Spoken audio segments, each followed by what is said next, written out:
Buenas tardes a todas y todos. Vamos a iniciar con la sesión del día de hoy, dando continuidad con el módulo número 1 que corresponde al área legal. Para esto vamos a presentar a una destacada profesional. Su nombre es Livia Magdalena Carreño Calizaya. Es abogada con sólida formación académica y amplia experiencia profesional en el ámbito jurídico nacional. Es licenciada en Derecho por la Universidad Católica Boliviana. Cuenta con una especialización en distintas ramas del derecho, habiendo cursado el diplomado en Derecho Tributario en la Universidad Franz Tamayo, sede La Paz. Así también cuenta con un diplomado en Derecho Penal y Procesal Penal, con mención en la Ley 1173 y enfoque interseccional, por la Universidad del Valle. También cuenta con una maestría en un Derecho Empresarial y Corporativo, otorgada por la Universidad Mayor de San Andrés. En el ámbito profesional ha desempeñado funciones en destacados estudios jurídicos del país como Salazar, en La Paz y Reineck Austria Estudios de Abogados en Cochabamba. Ejerciendo como abogada asociada, también formó parte del equipo jurídico de la Gerencia de Administración y Finanzas del Servicio de Impuestos Nacionales. Actualmente se desempeña como abogada en la Clínica Jurídica de la Universidad Católica Boliviana, en el marco de su labor con Misión Internacional de Justicia. Es así como damos la bienvenida a la doctora Livia Carreño, quien va a presentar la sesión del día de hoy. Adelante, por favor, doctora. Muchísimas gracias por esa introducción, licenciada. Voy a ir preparando la presentación. Licenciada, si me puede confirmar que se está compartiendo. Sí, podemos verlo. Muchas gracias, doctora. Listo. Muchísimas gracias. Bueno, estimados amigos, estimados colegas, en la sesión que vamos a ver en esta tarde es la etapa de juicio, la sustanciación de juicio. Tengo entendido que con los demás colegas han podido apreciar lo que es la etapa preliminar y la etapa preparatoria dentro del proceso penal.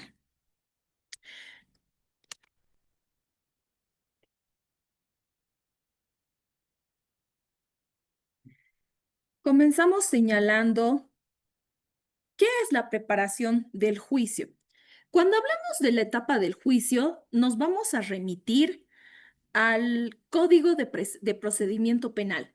Es en esta norma que del artículo 340 en adelante que se regula todo el procedimiento que se debe seguir para llevar el juicio. Estamos hablando netamente en materia penal. ¿Qué nos dice el artículo 340 del Código de Procedimiento Penal? Este artículo comienza delineando las acciones inmediatas que se deben seguir una vez se ha presentado la acusación ante el juzgado o el tribunal. ¿Cuáles son esas acciones inmediatas? Bueno, como deben haber visto en la etapa preliminar y la etapa preparatoria, la etapa preparatoria y la etapa preliminar nos ayuda, por favor, estimados amigos, si podrían controlar sus micrófonos a fin de que no tengamos distracciones para el resto de oyentes de la sesión que están concentrados, ¿no? Como les decía, en la etapa de preparatoria, ¿qué hacemos con el Ministerio Público? Ya sea como parte denunciante o parte denunciada. Nos preparamos para ir a juicio, ¿no? Es decir, recabamos todas las pruebas posibles y que sean necesarias para que podamos iniciar el juicio, ¿no? Una vez con que el representante del Ministerio Público, el fiscal, ya tiene todas las pruebas que cree prudentes, realiza su acusación formal, ¿no? La acusación fiscal. ¿Qué es este documento? Este documento, con la acusación formal, lo que hace el fiscal es presentar todas las pruebas, ¿no? Y decir, evidentemente, esta persona, el imputado, es el autor de este delito. Y estas son las pruebas con las que nos vamos a ir a juicio para demostrar esa culpabilidad, ¿no? ¿Cuál es el procedimiento como tal? Acá dice, el punto de partida es la notificación que se realiza al Ministerio Público para que presente las pruebas recabadas. Esto es en la acusación formal, ¿no?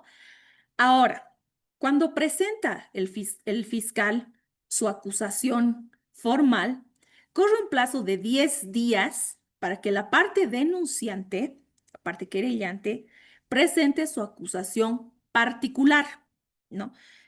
¿Qué realiza con la acusación particular? Con la acusación particular puede presentar sus propias pruebas, su propia versión de los hechos, ampliar más detalles en la relación de hechos que ha hecho el fiscal en la acusación formal. O también puede adherirse a la acusación realizada por el Ministerio Público. Primero comenzamos para decir entonces, después de esta introducción, ¿qué va a ser el juicio? ¿No? El juicio es esta parte de todo el proceso.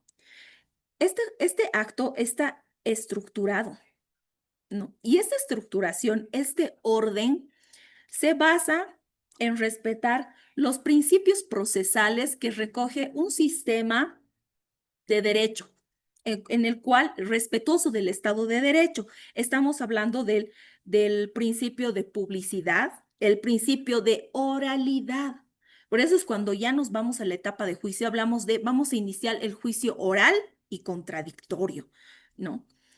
El principio de oralidad, como les decía, que da lugar subsecuentemente a la publicidad, el principio de continuidad, que tiene relación con el principio de concentración, de celeridad, de inmediación, porque esta parte del juicio se va a desarrollar ante un juzgado de sentencia o un tribunal de sentencia, ¿no? Y son estas autoridades, por el principio de inmediación, que van a conducir el juicio. Entonces, como señalábamos, este es un acto crucial dentro del proceso que sienta las bases para el correcto desarrollo del proceso judicial, la apertura. Este es un acto formal, ¿no? ¿Cómo se realiza? Una vez que la fiscalía ha presentado la acusación formal, la parte víctima ha presentado la acusación particular, corren otros 10 días para que la parte denunciante, el acusado, el imputado, presente sus pruebas de descargo, ¿no? Ante un principio de igualdad, de contradicción, su versión de los hechos. Entonces, una vez que se han considerado estos pasos previos, lo que va a hacer la Secretaría del despacho del juzgado de sentencia o del tribunal es notificar a las partes, ¿no? Con el auto de apertura, la fecha en la que el juicio se va a desarrollar, va a comenzar. Entonces, con este señalamiento de audiencia, la norma nos dice que tiene que haber 20 a 45 días. Ese es el plazo. Pero hay una flexibilidad. ¿Por qué? Porque, bueno, nos encontramos ante la carga procesal que tiene tanto el Ministerio Público como los tribunales, ¿no? Entonces, ¿se puede demorar? Sí, pero ya parte mucho aquí, estimados colegas, también hace mucho de la ética y del profesionalismo que tiene un abogado para estar haciendo seguimiento, ¿no? ¿Cuándo va a comenzar mi juicio? ¿Para cuándo nos van a notificar con el auto de apertura? El seguimiento constante. La siguiente, Filmina.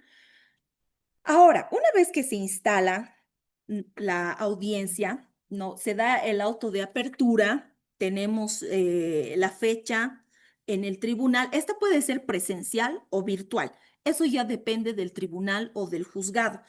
Hay jueces que prefieren mantener la virtualidad que se ha dado porque quieren evitar la revictimización de la víctima, de la parte denunciante, ¿no?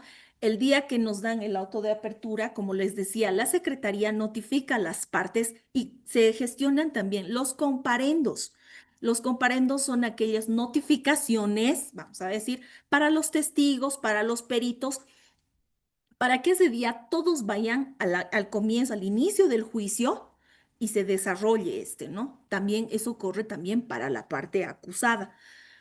Hay jueces, tribunales que prefieren mantener la virtualidad para evitar encontrarse, ¿no? Que en nuestro caso, como organización, llevamos delitos especializados, la víctima no se enfrente, ¿no? Al agresor o a los testigos, todo siempre dentro de un marco de protección para evitar la revictimización y la retraumatización. Bueno, colegas, una vez que se instala la audiencia, el juez o el tribunal va a señalar, ¿no? Si hay incidentes o excepciones sobrevinientes, ¿no? Como acá señala, esta es una pausa fundamental para asegurar que no existan obstáculos imprevistos que puedan afectar la equidad del juicio y el desarrollo del juicio, ¿no? Ahora, en la norma, esto, inciso 3, los defectos absolutos. También el 172 de la norma, cuando hablamos de las exclusiones probatorias y aparte de la estrategia del abogado, atacar si estos incidentes corresponden en derecho, ¿no? Porque pueden ser también estrategias dilatorias, como está en el artículo 333, numeral 3, ¿no? Estos incidentes, excepciones, no se presentan por presentar, tienen que estar fundamentados, ¿no?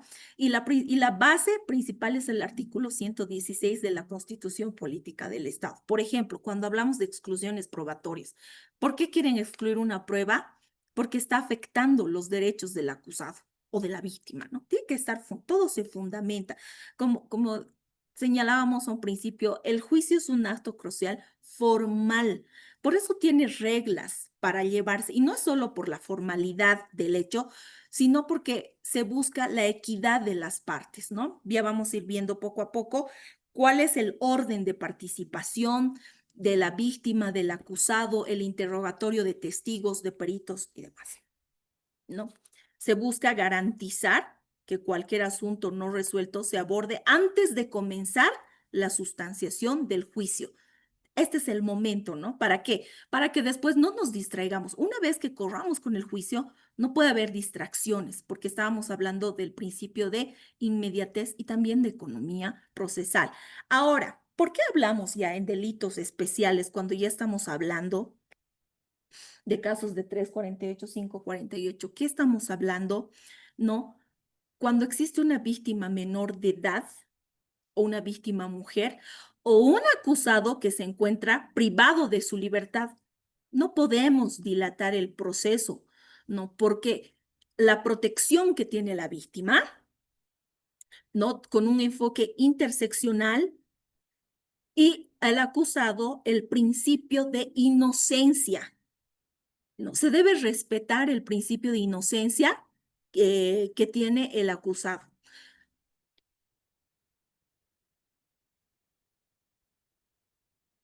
Fundamentación de la acusación. Acá podemos leer, como ustedes pueden ver, cuando se resuelven los posibles incidentes y excepciones, la fiscalía, la acusación particular, tiene la tarea de fundamentar la acusación. Esta es una presentación oral, pues se debe tomar la oportunidad para que la acusación conecte con el tribunal, señalando la importancia de la evidencia y la conclusión de la culpabilidad. ¿Qué queremos decir? Cuando se instala el juicio, ¿no? El juez o el tribunal da la palabra a las partes, ¿no? Entonces, este es un momento para presentar la tesis de la teoría del caso, ¿no? Este es un momento en el que la defensa técnica de ambas partes va a presentar la narrativa, ¿no? De esta su tesis. No va a fundamentar, va a presentar sus argumentos. Este es un contrapunto vital para dar un equilibrio al proceso, ¿no es cierto? Tanto la parte denunciante como la parte denunciada tienen el uso de la palabra, ¿no? Y aquí no solo se va a hacer una recitación de la acusación, ¿no? Como tal. Por ejemplo, ¿qué hay que presentar en la acusación? No, los detalles de identificación, no, el demandante, la víctima, si es menor de edad, será el padre, el tutor, ¿no? ¿Quién es el denunciado? Las generales de ley, la fundamentación de la acusación, los preceptos jurídicos aplicables y el ofrecimiento de la prueba. Y aquí es donde dan lugar a los alegatos de apertura. Los alegatos de apertura, todos estos actuados, en un pequeño paréntesis, todos estos pasos que vamos a ir identificando, colegas, se dan para ambas partes, ¿no? Ministerio Público, acusación particular. Si la víctima es un menor de edad, el abogado les de las defensorías de la niñez y adolescencia y corre en traslado a la defensa técnica del acusado, ¿no? En los alegatos de apertura se hace una exposición en la que ya se va a presentar la teoría del caso. Nuestra teoría del caso tiene que hacer énfasis en tres partes, ¿no? El modo, el lugar y el tiempo. ¿Cuándo? ¿Dónde? ¿Cómo? Cuando hacemos los alegatos de apertura, este es el momento para conectar con el juez o con el tribunal y como diríamos coloquialmente, ¿no? Picar, dar una introducción de todo lo que vamos a ir desarrollando con las pruebas. ¿Qué vamos a hacer? ¿No? Hay una relación precisa y circunstanciada de los hechos. ¿Qué ha ocurrido? ¿No? ¿Qué ha ocurrido? ¿Qué ha pasado? No, ahí identificaremos al acusado, ¿no? Esta persona ha hecho esto, esto, esto, la víctima es esta persona, detalles de los hechos, ¿no? No sé, por ejemplo, por decir, ¿no? La víctima es la sobrina del agresor. Vivía en el mismo lugar y en fecha tantos ha sufrido una violación. ¿No? O si no, son varias veces los hechos que han ido ocurriendo en el domicilio. ¿Por qué? Porque era el hermano o era el padre, ¿no? La relación circunstanciada de los hechos. Después, ¿qué vamos a hacer? Un análisis del tipo, ¿no? La conducta tiene que ser típica, antijurídica y culpable. La conducta del acusado.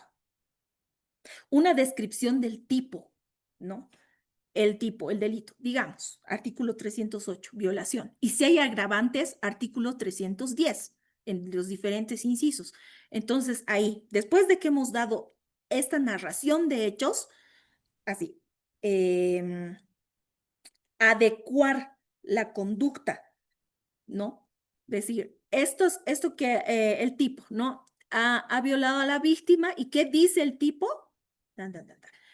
Aparte hay un agravante que dice el 310, adecuar al delito en el que van a ir viendo, ¿no? Identificar el elemento subjetivo, si es dolo o culpa. Generalmente es dolo, ¿no? Que es una conducta voluntaria de la gente.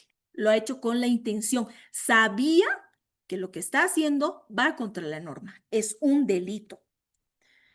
Y acá exponer la promesa probatoria. ¿Qué es la promesa probatoria, queridos amigos, colegas?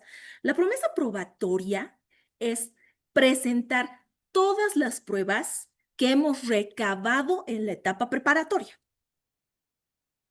¿no? Declaraciones, pericias, informes, registro del lugar del hecho. No podemos ofrecer prueba que no se va a producir.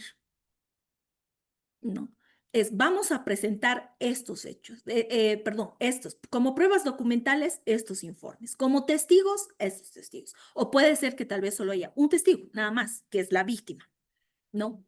Peritos van a ingresar, profesionales y DIF with CUP, ¿no? Y también decir, vamos a presentar incluso prueba extraordinaria. Ya sé por qué, porque no hemos podido producirla en el plazo de la etapa preparatoria. Luego las pretensiones. ¿Qué es lo que buscamos con esta prueba? Pues respaldar nuestra teoría del caso, ¿no? Que los hechos son ciertos, son verídicos. Vamos a que todas estas pruebas que estamos que vamos a presentar, tiempo futuro, vamos a presentar, a producir, van a configurar la culpabilidad del acusado, porque estamos buscando destruir, ¿no? Que caiga la presunción de inocencia de la cual el acusado goza hasta que se dicte sentencia. Y por último, el petitorio, ¿no? En el petitorio, ¿qué estamos esperando? ¿Qué es lo que buscamos con la acusación? Pues una sentencia condenatoria, ¿no? Una sentencia condenatoria, ¿no? Por este delito, con estas agravantes. ¿Cuántos años? Y es así como comenzamos con la declaración del imputado. Como acá señala, la declaración del imputado, del acusado, es una de las garantías fundamentales en cualquier sistema judicial. Este es un derecho que tiene el acusado a informarse. Primero, para dar su declaración, ¿no? Se le va a informar, el juez del tribunal le va a decir, ¿no? Usted, fulano mengano, está siendo acusado por este delito. Es por eso que se va a desarrollar este juicio, porque es posible que el acusado no tenga una defensa técnica particular, haya contratado un abogado y puede tener un abogado designado por el SEPDEP, así como la parte víctima, ¿no? Por el SEPDAVI. Entonces, tiene que saber de qué hechos se le está acusando y por qué hechos estamos ingresando a juicio, ¿no? Y cuando da su declaración, este momento es la chance que tiene el acusado de dar su versión de los hechos, es su perspectiva. Puede que el acusado tenga información que se puede considerar relevante al momento de dictar sentencia. Entonces, sí, la norma prevé que el acusado puede guardar silencio, pero, estimados colegas, en todas las audiencias a las que he ido, siempre el acusado ha participado, porque como pues les señalaba, no tiene que también dar su versión de los hechos, ¿no? Lo que busca es eso, ¿no? Mantener su inocencia.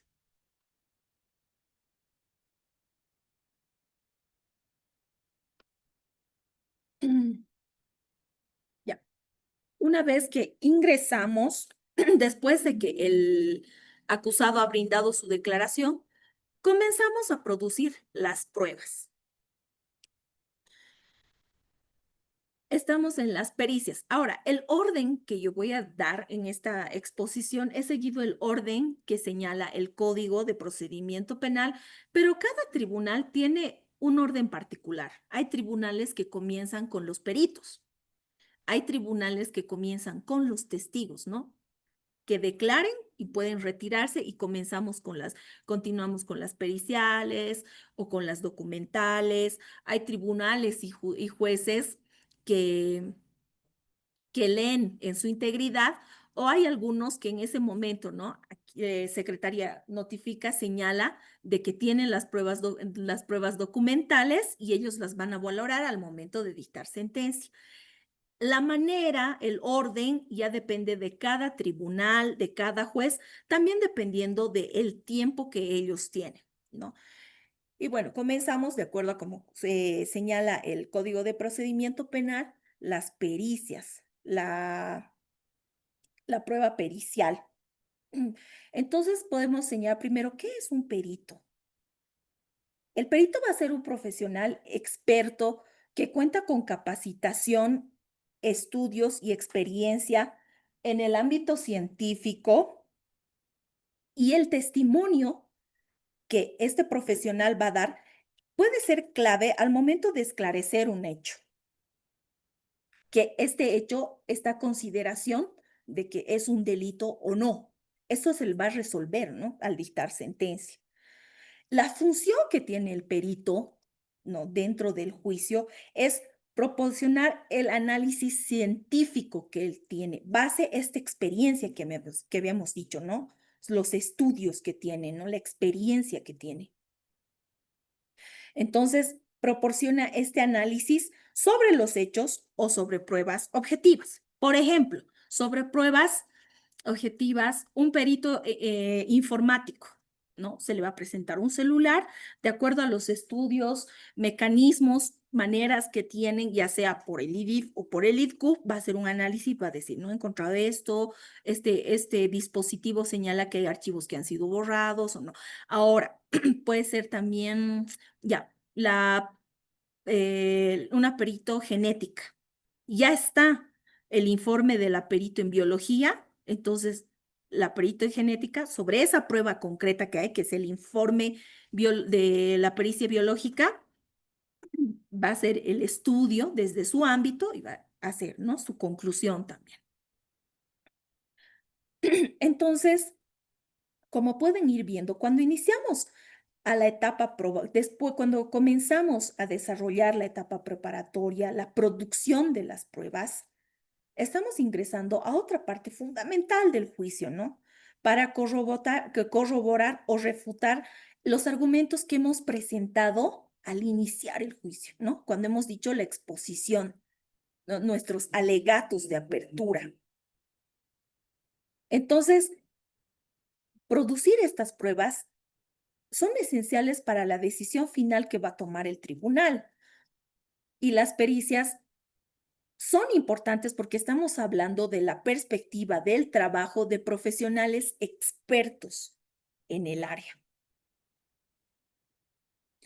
Ahora vamos a ver las pruebas testificales.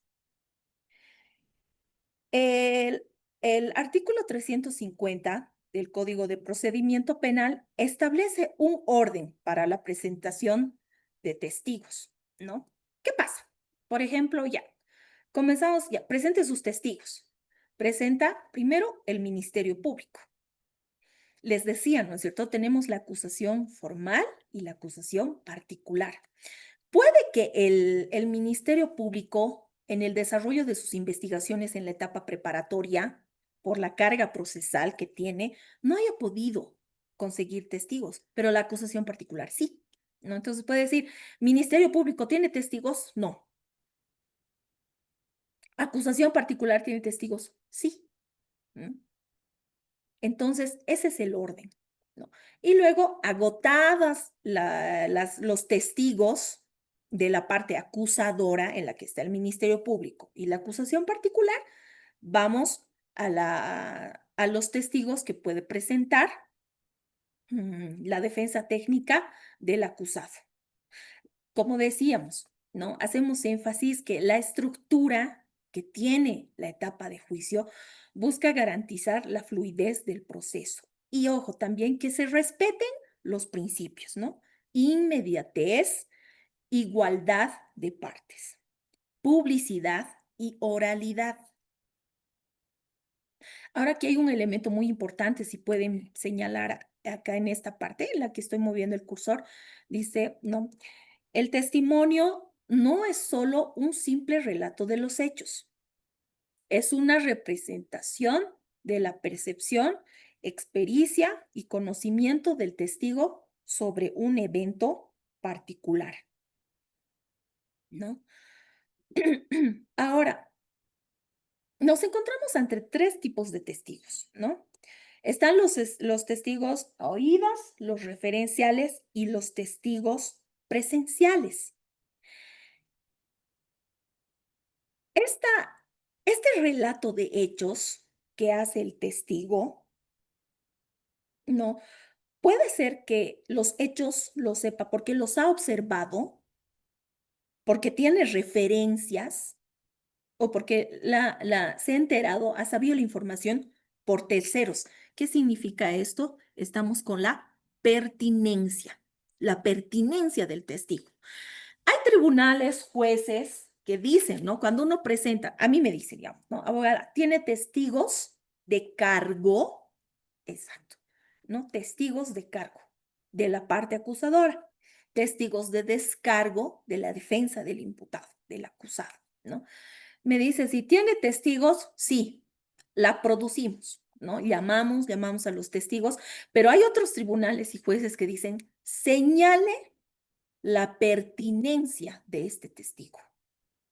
La pertinencia, ¿no? Ellos ya están ahí, ordenando, ¿no? Haciendo también esa estructura, ese ejercicio, el cual les va a ayudar a deliberar una sentencia. Entonces, diré, ¿no? Pertinencia de testigo. Si es menor de edad, es la madre, señor juez, o el padre, ¿no? Ella ha sido la primera en enterarse porque la víctima le ha avisado de lo que ha ocurrido, ¿no? O que es vecina de la víctima, ¿no? Así es que ha visto ese día cuando el agresor ha ingresado a altas horas de la noche, ¿o no? ¿No? La pertinencia, eso ya pone, ¿no? De qué tipo de testigo estamos hablando. Como les señalaba, oídas, referencial o presencial.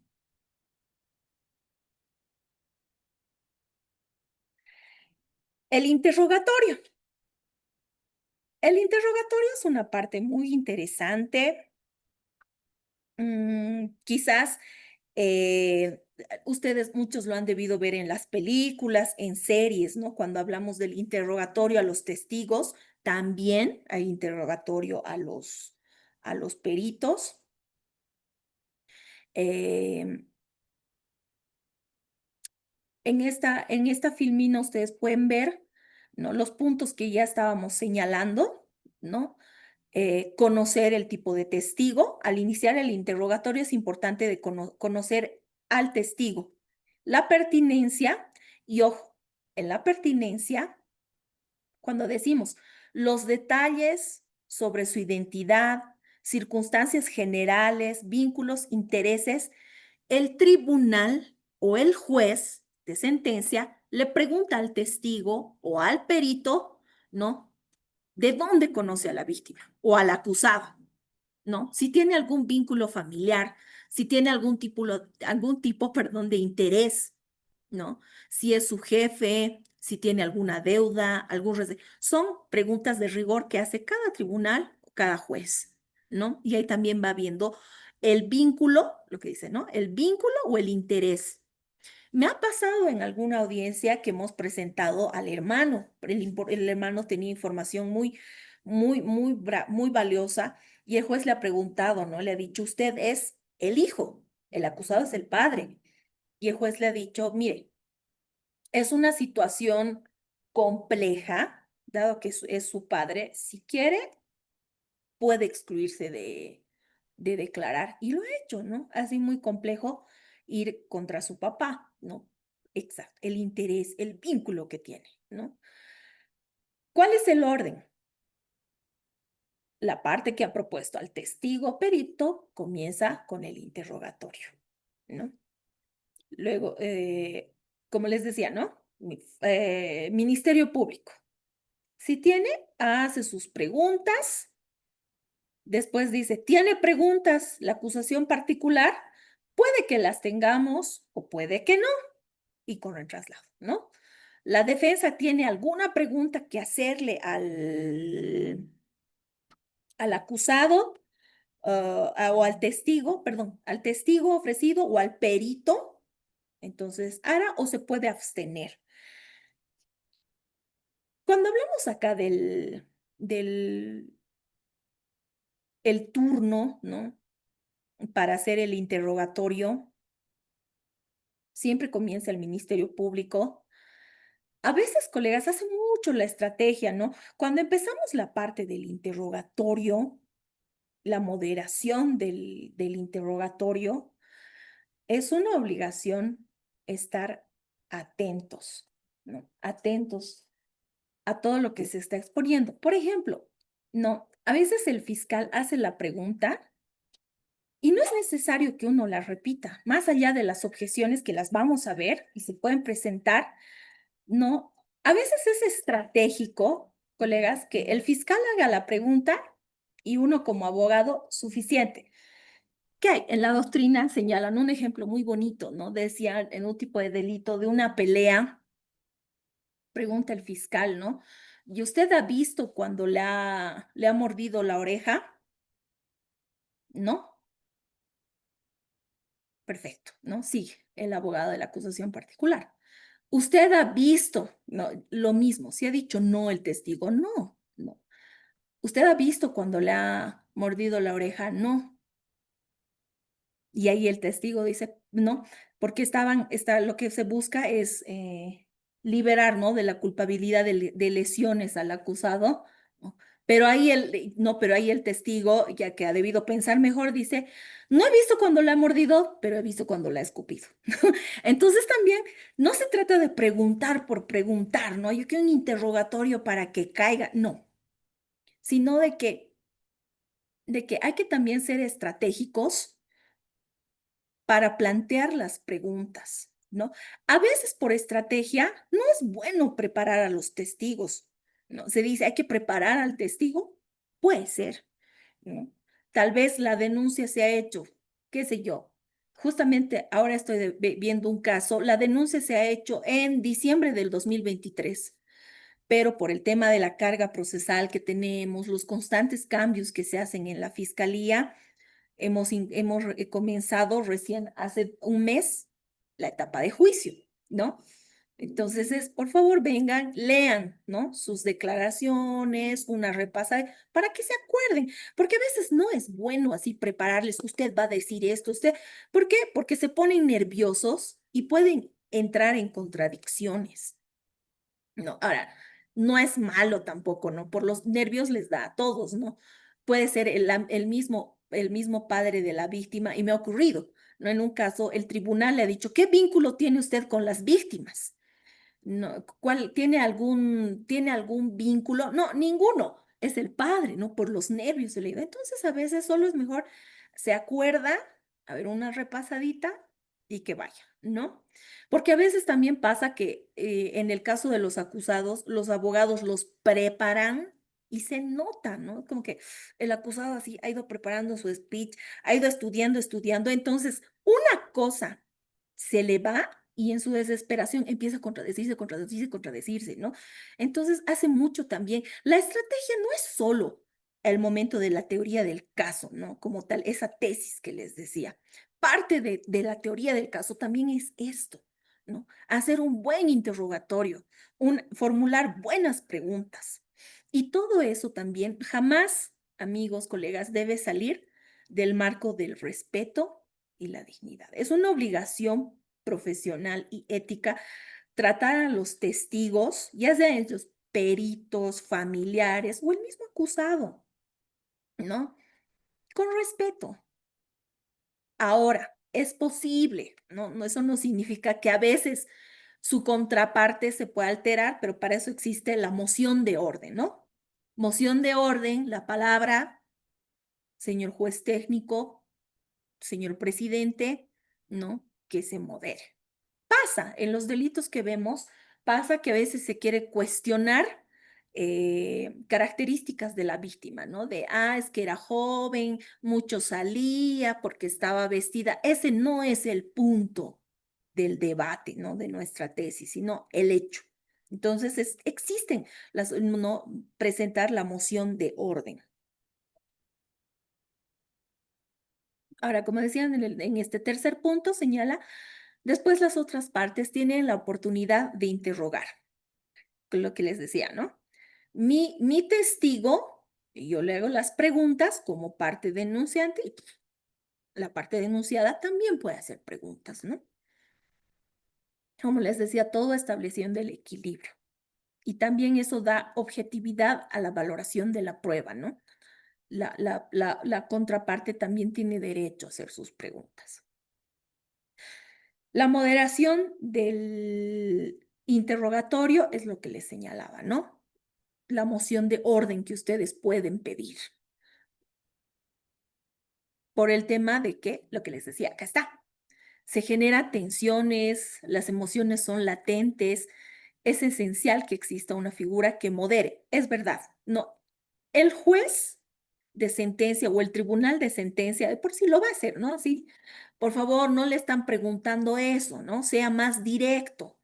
Pero a veces no, ¿no? Ellos están tomando notas, están atentos, pero es lo que les decía, es obligación del abogado estar atento, ¿no? Si se le va al juez, al tribunal, ¿no? Moción de orden, por favor. No nos desviemos del tema central. ¿No? Todo para que se desarrolle en un marco de respeto y profesionalidad. Objeciones y recursos. Las objeciones, más que un derecho de estar alerta, es la responsabilidad que tiene cada profesional.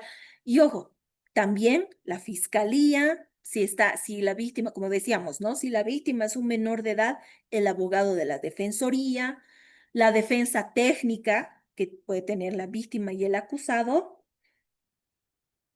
no, es nuestra responsabilidad estar alertas a las declaraciones que se están brindando cuando ofrecemos un testigo o un perito, ¿no? A lo que están hablando.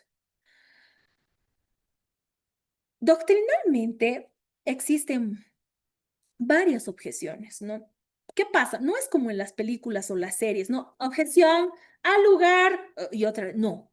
En nuestro sistema, cuando un profesional dice objeción, el juez y el tribunal va a decir fundamente. Ahora, lo que les señalaba, doctrinalmente existen varias objeciones, ¿no? La impertinente, la repetitiva, la confusa, la impropia, la capciosa, la especulativa, la compuesta, pero nuestro sistema, el Código de Procedimiento Penal boliviano, en el artículo 352, habla de tres objeciones. Las capciosas. ¿Cuáles son las preguntas capciosas? Va a decir, objeción, fundamente. La pregunta es capciosa. Y no es solo capciosa por decir capciosa. Fundamente significa, no. Por ejemplo, capciosa, porque está haciendo una pregunta para crear confusión capciosa.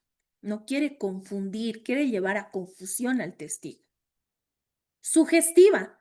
Está en la pregunta, está sugiriendo la respuesta o está presentando hechos, argumentos, lo que sería en otra legislación, por ejemplo, el Manual de Litigación chilena reconoce la pregunta argumentativa. Al preguntar, yo ya estoy poniendo hechos, ¿no? Pero esta sería en nuestro sistema la sugestiva. ¿Por qué? Cuando uno comienza a hacer el interrogatorio, el examen a los testigos, comienza, ¿no? Por decir, tengo un perito del IDIF, ¿no? Buenas tardes, licenciado. ¿Dónde trabaja? En el Instituto de Investigaciones Forenses. ¿Cuál es la experiencia que usted tiene? Ya estoy presentándolo, ¿no? O sea, mi perito es una persona que cuenta con el profesionalismo. Y ustedes dirán, ¿y eso qué tiene que ver? ¿Por qué? Entonces, el informe que yo quiero presentar está avalado por alguien con experiencia, ¿no? Entonces, si digamos, yo le digo, ¿cuánto tiempo usted trabaja en el IDIF? ¿Será pertinente? Porque es profesional, ha sido contratado, me está haciendo el análisis de mi informe, ¿no? O de la prueba que al estudio que le ha hecho, al examen que le ha hecho, las conclusiones que va a presentar, ¿no? Entonces, hay las introductorias, ¿no? Cuando se comienza a hacer preguntas, se hacen introducciones, ¿no? Porque no de prepo le vamos a mandar. Ahí es donde dice sugestivas, ¿no? Está sugiriendo hechos que jamás ha señalado el testigo. Por ejemplo, ¿usted de dónde conoce? Soy su madre. Ah, es verdad que ese día usted estaba con ella, en ningún momento ya ha dicho, ¿no? O sea, un orden, ¿no? Para que nos digan sugestiva. O impertinente, ¿no? Pues sí, impertinente. Cierto que ese día había ido a una fiesta o alguna vez ha pasado. Cierto que a usted le gustan los tatuajes. ¿Qué tiene que ver? ¿No? Impertinente, no tiene que ver con el punto central del hecho. Entonces, como te decimos, las objeciones son un mecanismo de control y salvaguarda. Ahora, ¿qué pasa? ¿No? Cuando hacemos objeciones, puede pasar lo que les decía, ¿no? Objeción. También puede ser la fiscalía, la acusación particular, la defensoría, la defensa técnica del acusado. Objeción, fundamente.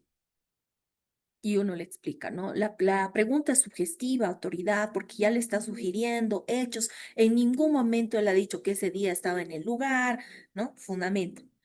¿Y qué va a hacer el juez o el tribunal? No, va a decir, analiza y dice, al lugar, efectivamente, ¿no? El testigo jamás ha dicho o está confundiendo o puede decir también, digamos, en impertinente. ¿Por qué? Porque está reiterativa.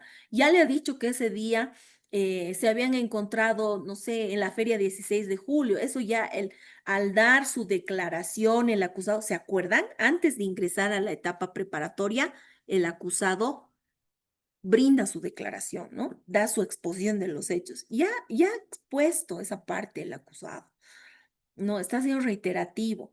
También el juez o el tribunal fundamenta si va a dar lugar o no va a dar lugar, ¿no? Objeción capciosa, ¿por qué? Porque quiere confundir, le está volviendo a hacer una pregunta mm, ambigua, repetitiva, no fundamente, va a decir, no al lugar. Y ahí está, planteamos revocatoria autoridad. Y ahí ya es como una pequeña pausa y decir, a ver, no, me ha pasado alguna vez, mis fiscales dicen, no, la defensa hace rato ha hecho ese tipo de pregunta y a mí me la está negando. Y muchas veces los jueces también están, ¿no? Prestando atención, se anotan y dicen, a ver, un ratito, ¿qué pregunta es? No, es que le ha hecho una pregunta en este contexto, de tal hecho, en cambio usted está volviendo. O puede decir, efectivamente, cierto, en ese momento se resuelve la revocatoria, en ese momento. Y no, el juez, el tribunal puede decir, se niega y ahí queda la apelación, ¿no? Que ya está pendiente, o bueno, se reformula entonces.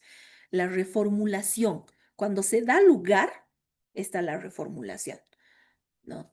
Objeción, pregunta, impertinente, fundamenta, ¿no? Fundamenta por esto, al lugar, fundamente. Entonces tiene que volver a replantear, se la pregunta, se vuelve a replantear la pregunta o se la retira directamente.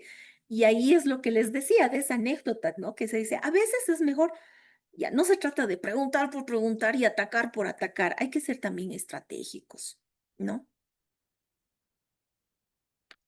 Otros medios de prueba. Cuando hablamos, colegas, de otros medios de prueba, el artículo 355 del Código de Procedimiento Penal nos hace referencia a las pruebas literales, que generalmente son los documentos. Acá tenemos, por ejemplo, informes. Cuando hablamos de delitos de violencia, no, ya sea a niños, niñas, adolescentes o mujeres, la denuncia han debido ver con los colegas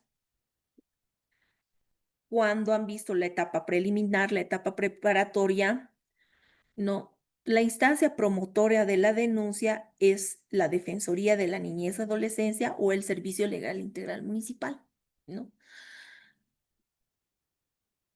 Los profesionales han de ver que las defensorías, ¿no? O el SLIM cuentan con equipos multidisciplinarios de psicólogos, trabajadores sociales, ¿no? Que emiten informes. Son los primeros actuados que tenemos, ¿no? Y los fiscales, cuando se hace una denuncia, ingresa a Fiscalía de Análisis antes de derivar al fiscal, mm, al fiscal de materia, no al que nos sortea, él va a ser el fiscal de nuestro caso. eh, B, ¿no? ¿Tiene el informe psicológico preliminar? Check, ¿no? Esa es una prueba documental. ¿O tiene el informe social preliminar? Esa es otra prueba documental. Si, digamos, la denuncia ha ingresado fuera de horarios, no, donde no está atendiendo, eh, qué sé yo, digamos, en el Alto, ¿no? En el distrito 8 que no está atendiendo 24 horas y hay que ir adelante, ¿no? A la piloto que está DNA 24 horas, entonces ingresa directamente por fiscalía y el fiscal de turno en sus primeros requerimientos pide que se emita el informe psicológico y el informe social Esto lo presentamos como prueba documental, ¿no? Entonces, acá dice en este punto, no solo aporta un registro tangible de hechos y eventos, sino que al ser leídos en audiencia, adquieren vida, relevancia y contexto en el caso, ¿no? Va a leer, el psicólogo en su informe señalará, efectivamente, son detalles que pone cada profesional en su área, ¿no? El menor ha sido presentado, ¿no? Vestimenta acorde a su edad, se ubica en tiempo o espacio, o dirá, no, se veía estresado, se vería, ¿no? ¿Qué se recomienda? Que siga terapia, ¿no? ¿Qué se recomienda? Inmediatamente que pasa a médico forense. Son los primeros documentos que tenemos cuando iniciamos una denuncia en este tipo de delitos. El informe psicológico y el informe psicológico preliminar y el informe social preliminar. ¿No? Ahora también como pruebas documentales tenemos han debido ver igual ya en etapa preparatoria, la entrevista en cámara Gesell, ¿no? La entrevista en cámara Gesell se realiza en la UPABT del Ministerio Público o en se me fue la palabra, pero el Distrito 14, por ejemplo, en el Alto tiene, de la DNA, tiene cámara Gesell. La Fiscalía también tiene cámara Gesell, ¿no? En esta entrevista, ¿qué hace? El psicólogo realiza una entrevista al menor de edad y transcribe y realiza un informe, ¿no? Esa también tenemos como prueba documental.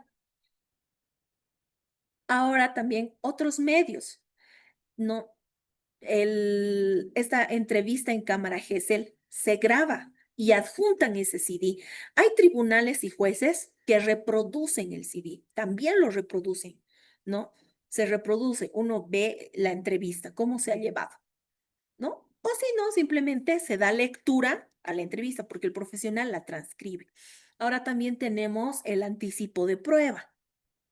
El anticipo de prueba, igual, ¿no? Remite la UPABT o la unidad que tiene cámara Gesell, remite el CD, este se reproduce, ¿no?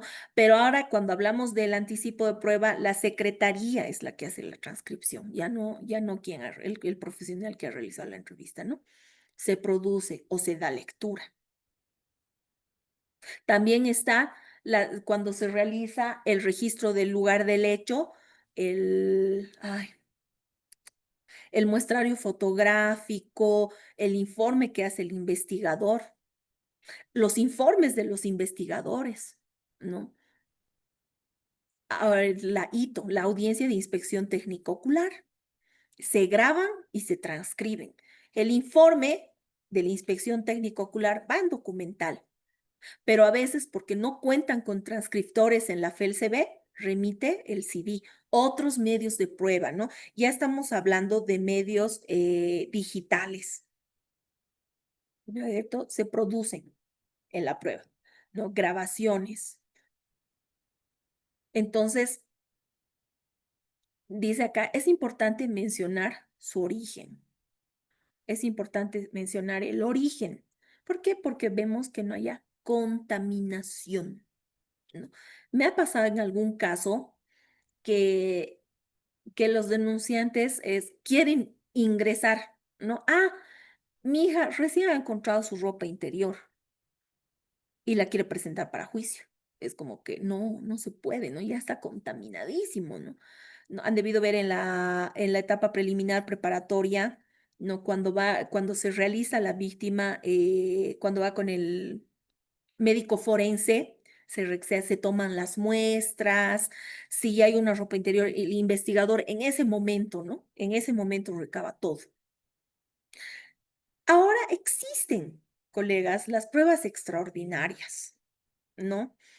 Son aquellas que por el tema de tiempo, los 6 meses que señala el procedimiento que se debe llevar la etapa preparatoria, no se ha podido producir. Quizás pasa, por ejemplo, yo quiero de uno de mis sobrevivientes, yo quiero pericia psicológica, ¿no? Pericia psicológica. Pero resulta que el IDIF tiene una agenda bastante llena. el Instituto de Investigaciones Forenses, ni qué decir del IDCUP, el Instituto Técnico Científico de la Academia de Policías, ¿no? Está lleno, entonces me ha pasado, estamos en junio, ¿no? Por favor, requerimiento, me da el fiscal, quiero realizar una pericia psicológica en la víctima y la agenda del perito está hasta, qué sé yo, febrero del próximo año. Me ha pasado. No, y es mucho tiempo, ¿no? Estamos más allá de los 5 o 6 meses, la ofrecemos, ¿no? Ahora, cuando hablamos aquí, mencionar el origen, cuando estábamos hablando de la acusación particular y de la acusación formal, decíamos, no, las acusaciones presentan esta relación de hechos y también presentan las pruebas que están adjuntando. Entonces, ahí también se puede señalar, ¿no? En otros medios de prueba, ¿no? Ofrecemos que se desarrolle en juicio la pericia psicológica y adjuntamos el requerimiento, ¿no? Documenta el origen, ¿no? Para decir, no es que no lo he hecho, sino de que lastimosamente no se está llevando a cabo por la carga procesal que tienen estas instancias, ¿no? O la inspección técnico ocular. No, ofrezco que se realice y que se lleve una inspección judicial. ¿Por qué? Porque no se ha podido realizar en la etapa de juicio, ¿no? Ahora, lo que les decía, ¿no? Pericias, informes, les decía, ¿no? El fiscal de turno va a dar un requerimiento que se hagan los primeros informes. Siempre les aconsejo, colegas, eh, adjuntar el requerimiento, ¿no? El requerimiento. Con el requerimiento que da el Ministerio Público, hemos realizado, se ha gestionado esta prueba, ¿no? No ha salido, coloquialmente diríamos, de la manga, digamos, ¿no? Adjuntar, nos da también el origen. No todo se ha hecho dentro del marco del proceso. Todos los abogados estamos habilitados en el sistema de justicia libre, ¿no? Entonces, no hay manera para decir que no se conocía. ¿Se acuerdan que hablábamos de los incidentes al iniciar el juicio? ¿No? Cuando el tribunal dice, antes de comenzar con nuestros alegatos de apertura, no, si hay el tribunal o el juzgado, el juez va a señalar si existen incidentes o excepciones sobrevinientes, ¿no es cierto? Esta prueba no la sabíamos, no la conocíamos, pero el abogado está en el sistema. El cuaderno de investigaciones es público para ambas partes, ¿no? El abogado puede ir con su cliente y puede solicitar, quiero una copia, ¿no? Hay jueces que dicen, ya, no puede decir, una vez que se presenta la acusación y la acusación particular ya radica en el juzgado los documentos y pueden decir, sáquense una copia, ¿no? Si me da un minuto, por favor.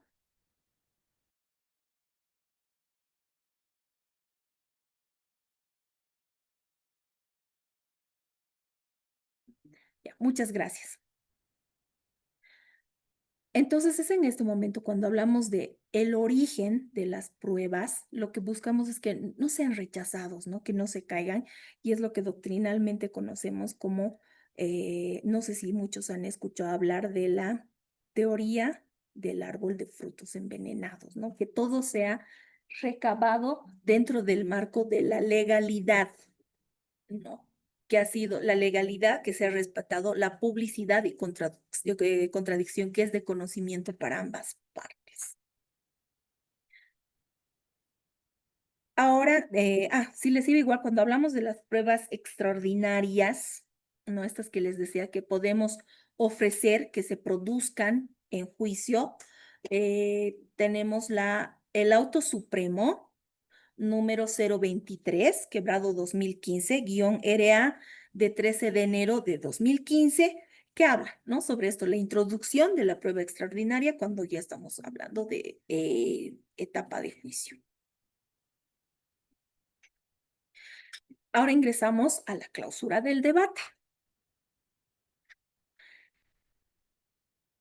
Después de que se ha realizado la producción de todas las pruebas que hemos ofrecido, ¿no? Vamos, y como dice este punto, ¿no? Ingresamos a la etapa culminante, la presentación de nuestras conclusiones. Entonces, esta es una última oportunidad en que las partes se van a dirigir al juez o tribunal para convencer,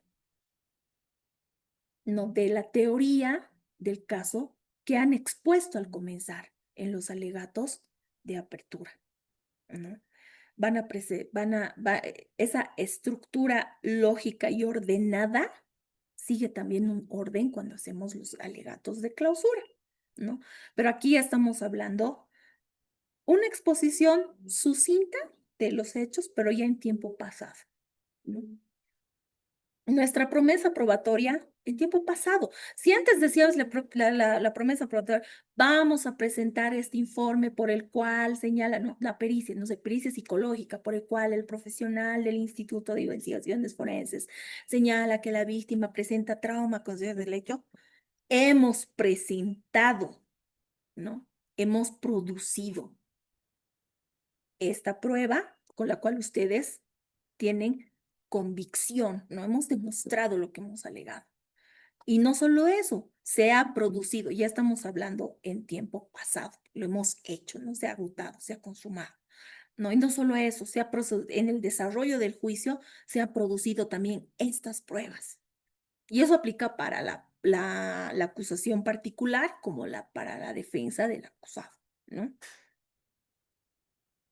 Entonces, con todas estas pruebas que hemos producido, hemos logrado demostrar la existencia de este delito. ¿Por qué? ¿Se acuerdan cuando estábamos hablando de los alegatos de apertura? Estábamos diciendo que hay un análisis del tipo, ¿no? La conducta típica antijurídica culpable, que esos hechos se adecúan. Eso vamos a demostrar en este juicio. ¿Y no? Y lo hemos logrado. Eso señalamos en los alegatos de clausura, ¿no? Que hemos logrado con todas estas pruebas que hemos ido produciendo en todo el desarrollo del juicio, y ahí, ¿no? Por el informe social de la licenciada tal se ha visto esto, por el informe tal, tal, tal, ¿no? Uno se explaya, como dicen, ¿no? En todas las pruebas que ha presentado. Y ahí, este es un momento de hacer una conexión con el tribunal y el juzgado y decimos, hablamos de humanizar el caso, ¿no?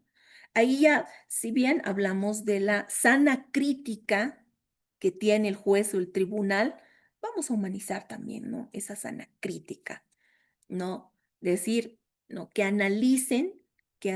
Por ejemplo, dice, ¿por qué no tiene más testigos la víctima? ¿Por qué no tiene más testigos? Y ahí diremos, ¿no? ¿Por qué? Porque era menor de edad, se encontraba en una relación de poder, o la víctima ha sido sometida a violencia sistemática, digamos, en un delito de violencia familiar o doméstica, ¿no? Su pareja, sí, con el tiempo le ha ido sometiendo, hasta que le empezó a golpear, y estábamos en tentativa de feminicidio. Lo que les decía, ¿no? Calificar el hecho, humanizar el caso, porque ya es esta nuestra última oportunidad de convencer. ¿No? ¿Se acuerdan? Decíamos, piquemos al tribunal, al juez, ahora, ¿no? Les demos con todo, así, que se queden convencidos. Y nuestra solicitud. Y era, vamos a solicitar, acuérdense, alegatos de apertura, tiempo futuro, todo lo que vamos a producir, alegato de clausura, tiempo pasado, porque lo hemos logrado, ¿no? Lo hemos logrado. ¿Qué solicitamos?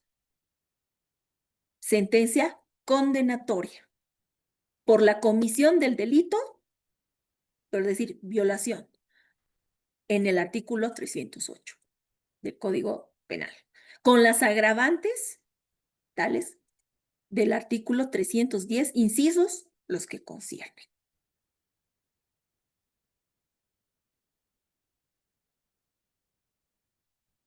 Y eso sería todo, licenciada. No sé si estamos en tiempo. Estimados colegas, estimados amigos, esa ha sido una exposición de el proceso, ¿no? Es el procedimiento de la etapa de juicio en el proceso penal, ¿no? Algo dinámico, para que sea de entendimiento, no solo a los que son abogados, piensan estudiar derecho, o tal vez, ¿no? Y requieran al servicio requieran recurrir al servicio de un abogado y vean, ¿no? Que así que es, muchas veces han debido ver en la etapa preparatoria, no, cuando entramos de la preliminar a la preparatoria, se cuenta con la imputación formal. Ahí hay una audiencia, ¿no? El profesional que ha visto ese tema les voy a explicar. Ahí hay una diferencia, ¿no? Hay una audiencia, como les decía, cuando se hace la imputación formal y ahí se solicita la detención, ¿no? La detención preventiva, digamos, ¿no? La detención preventiva en San Pedro. Muchas personas confunden esa audiencia y la etapa preparatoria con esto, con el juicio. ¿No? Y dice 6 meses, no, hasta a veces pasa también en la prensa, ¿no? Como 6 meses, 6 meses es poco. No, eso es parte del proceso. Ahí nos estamos alistando para aquí, para debatir aquí, en el juicio. Aquí es donde vamos a debatir todas esas pruebas. Aquí es donde vamos a pedir, queremos 20 años de sentencia, ¿no? Sentencia condenatoria con privación de libertad en el penal de San Pedro, no, o 30 años la máxima, ahí es donde se va a pedir. Muchas veces se confunde a veces, ¿no? Con esa primera audiencia cuando se considera la libertad del imputado, ¿no? Con la situación jurídica que acá ya tiene el acusado. Entonces, es también bueno saber. Ahora, licenciada, ¿qué sigue de acuerdo a la moderación y que se ha programado en nuestra sesión? Muchas gracias, doctora. Si alguien tuviera una pregunta en relación al tema compartido, puede levantar la manito, por favor.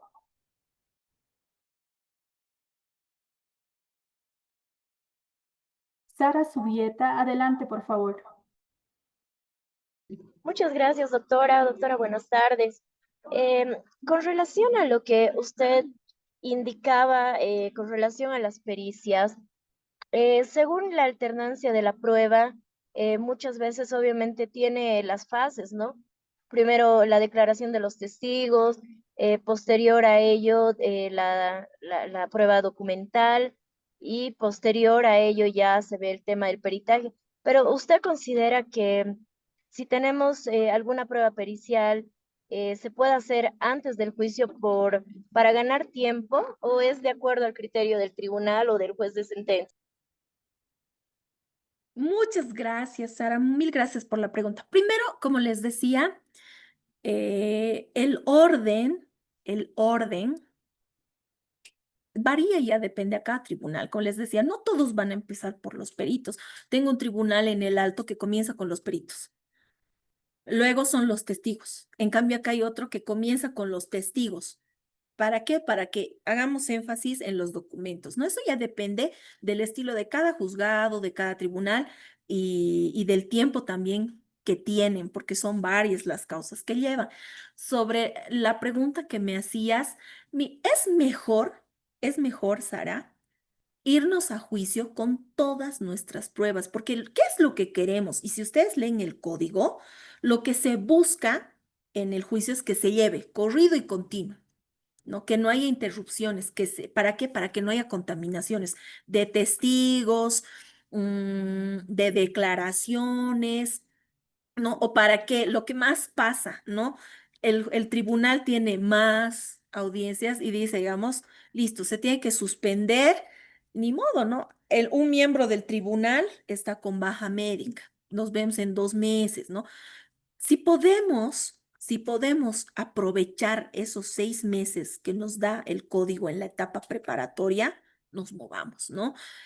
Uno de los valores que tiene IJM con el equipo legal es eso, el seguimiento es continuo, y no solo para los abogados de la acusación particular o de la víctima, para también la defensa técnica del acusado, ¿no?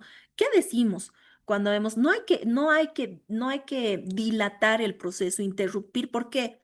Porque tenemos una víctima en los delitos especializados que nosotros llevamos, tenemos una víctima, ya sea una mujer adulta o menor de edad, ¿no?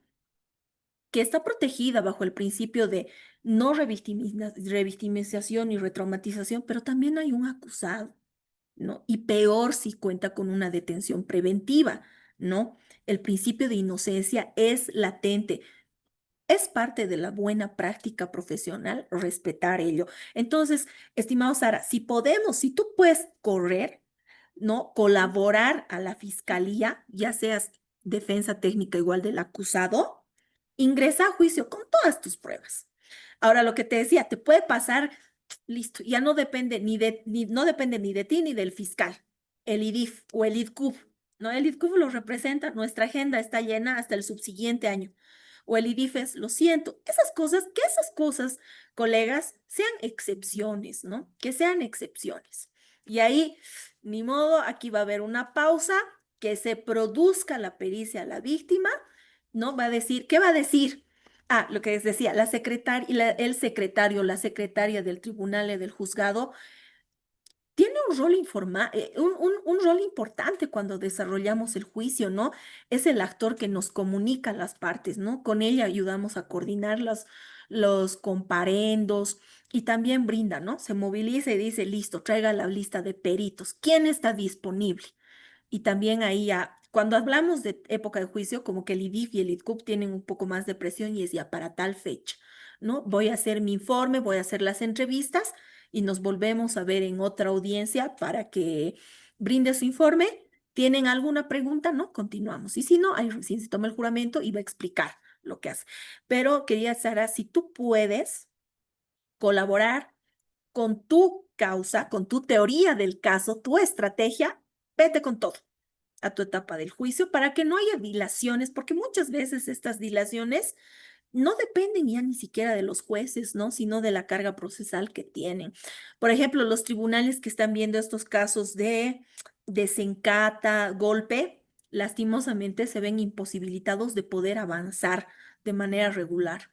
No, cuando hay un juzgado, los que son juzgados anticorrupción y ven casos del Estado, ¿no? Cuando son casos del Estado, ingresa un ministerio como parte, listo. Está un abogado, otro abogado, el representante, la MAE, la RAI, o sea, entonces, busquemos lo mejor para tener la mayor cantidad de pruebas para que nuestro juicio se desarrolle respetando los principios de celeridad, continuidad, inmediación, etcétera, etcétera. Gracias, doctorita. Un gusto, querida Sara. Isabel Cruz, adelante por favor con su pregunta. Gracias, muchas gracias. Doctora, la pregunta que le quería hacer es referente a qué pasa en el momento en que el imputado o el acusado se le declara en rebeldía y no es sabido. Eso vamos a tener que esperar. Hasta donde yo había leído, ahora no recuerdo bien la sentencia, eso proseguía, pero obviamente se estarían vulnerando algunos derechos. Eso es con respecto al imputado y qué es lo que debemos hacer para no lesionar ningún derecho por esto de la igualdad de partes. La segunda consulta que tengo es referente a la revictimización o retraumatización respecto a los menores cuando son testigos o las víctimas mujeres que muchas audiencias no se les da la palabra por esto de no revictimizar, pero entonces, ¿qué momento habría para que estas personas sean escuchadas por el juez, pero para no entrar en la revictimización? Gracias. Muchísimas gracias, querida Isabel, casi te digo Elizabeth. Muchas gracias, querida Isabel. Efectivamente, ¿qué pasa con la rebeldía? Mucho de la rebeldía recae en la etapa preparatoria, preliminar y preparatoria. Han debido ver, ¿no? En los plazos que tiene la fiscalía. Si bien un punto que rescato de lo que usted ha comentado y dice, no, se estarán vulnerando derechos del denunciado, ¿no? Cuando saca el fiscal su imputación del imputado, y si sigue el proceso sin esa persona del acusado, se estarán vulnerando sus derechos, pero personalmente yo hay que seguir. ¿Por qué? Y el proceso y la averiguación del hecho se sigue, ¿no? Con el denunciado en rebeldía, se sigue el proceso. Justamente antes de ayer, antes de entrar a audiencia, estaba escuchando una audiencia que se ha seguido con el paradero desconocido del acusado, pero lo que busca, les decía, ¿no? Cuando entramos a la etapa del juicio, a esta parte del debate, ¿qué buscamos? Respetar el Estado de Derecho, ¿no? Por eso sale el principio de oralidad, celeridad y mediación. No vamos a hacer caer la causa. Si hay una víctima en estos delitos especiales, ¿no? Si existe una víctima, ni modo, no, pobrecito. Está el principio de inocencia, pero si no se ha presentado también o no lo podemos encontrar, la causa no se puede caer.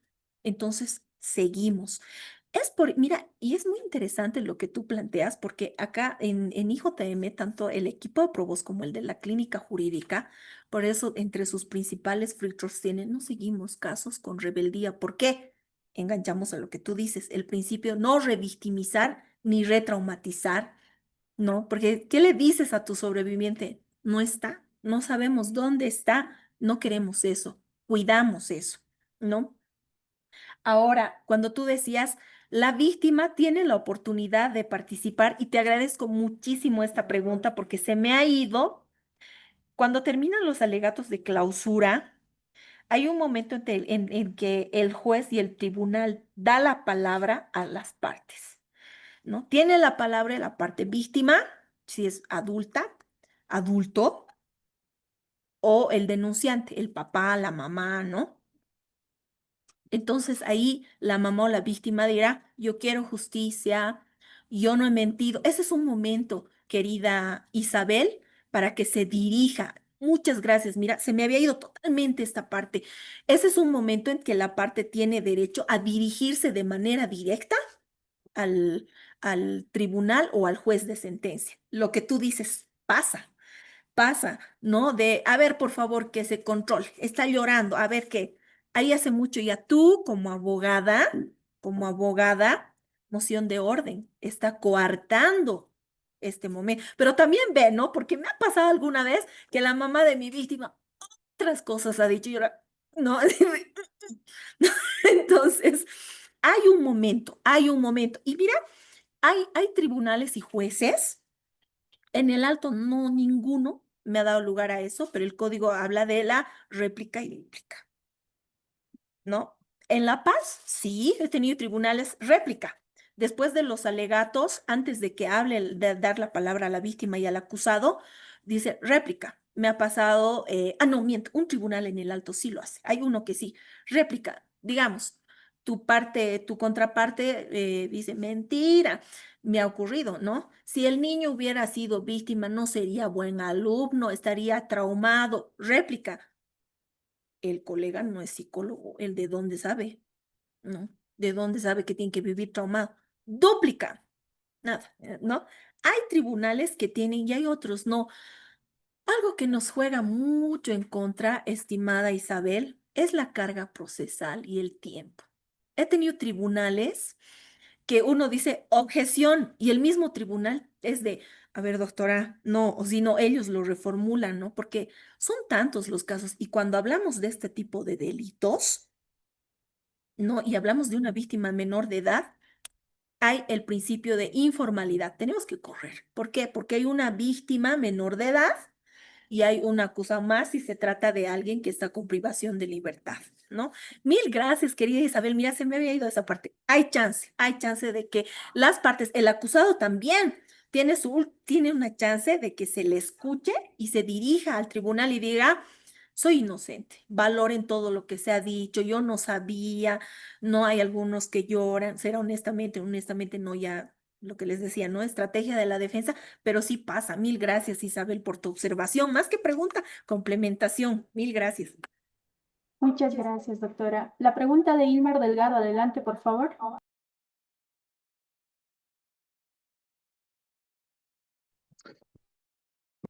Muy buenas tardes. Muchas gracias.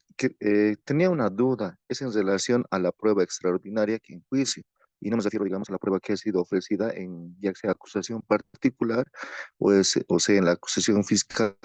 ¿Cuáles son los requisitos o qué necesito, digamos, para poder ingresar esta prueba extraordinaria. Estimado Ilmer, mil gracias. Hay algo esencial que te va a ayudar. A mí me ha ayudado, no es como que tu tip eh, para la prueba extraordinaria, aquella que haya surgido en el debate, ¿no? Porque ¿qué decíamos cuando hablábamos de producir la prueba de los testigos? ¿No? Hay hechos o la misma declaración que tiene el acusado, ¿no? Hay información o hechos que van a complementar.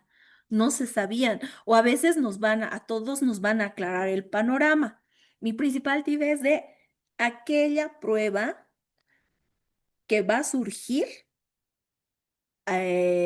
por el debate de los hechos. O sea, no es de, ay, no, porque lo que decíamos, ¿no? Parte de tu estrategia es ofrecer y producir todo lo que corrobore tu teoría del caso, tiempo, modo y lugar.